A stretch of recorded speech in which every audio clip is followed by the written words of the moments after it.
Hi friends, എല്ലാവർക്കും സുഖമാണെന്ന് വിശ്വസിക്കുന്നു. നമ്മൾ മലയാളികൾക്ക് ഒരു പ്രശ്നമുണ്ട്.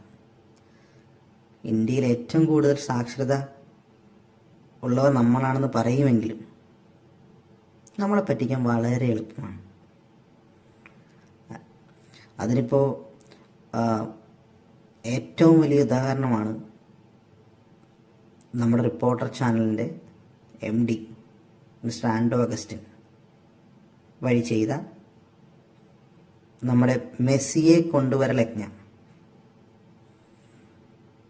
കഴിഞ്ഞ 2 വർഷമായി ഇതേ കാര്യം പറഞ്ഞ് മെസ്സി വരും കേട്ടോ എന്ന് പറഞ്ഞ് നമ്മൾ മലയാളികളെയും ഈ ലോകത്തുള്ള എല്ലാവരെയും പറഞ്ഞു പറ്റിക്കാൻ ആൻഡോ അഗസ്റ്റിൻ മാത്രമേ സാധിക്കൂ. അത് വിശ്വസിച്ച് നമ്മളും. ആസ് പെർ റിപ്പോർട്ട്സ്, കഴിഞ്ഞ LDF ഗവൺമെൻറ്റിനും ഈ പറ്റിക്കൽ പങ്കുണ്ടെന്നാണ് അറിയാൻ സാധിക്കുന്നത്.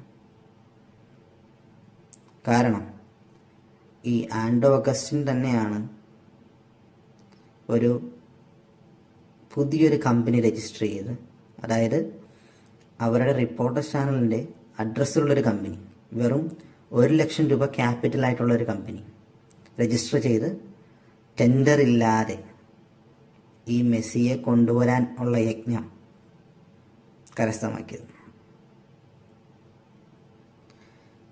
പക്ഷേ കാര്യം നടന്നില്ല. ആസ് പെർ ആൻഡോ അഗസ്റ്റിൻ ഏകദേശം 140 കോടി, അറൗണ്ട് $14 million AFA, അതായത് അർജന്റീനിയൻ ഫെഡറേഷൻ കൈമാറിയെന്നാണ് പറയുന്നത്.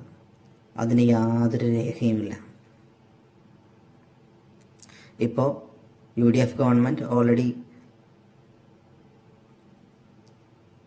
പുതിയ ഇൻവെസ്റ്റിഗേഷൻ സ്റ്റാർട്ട് ചെയ്തിരിക്കുകയാണ്.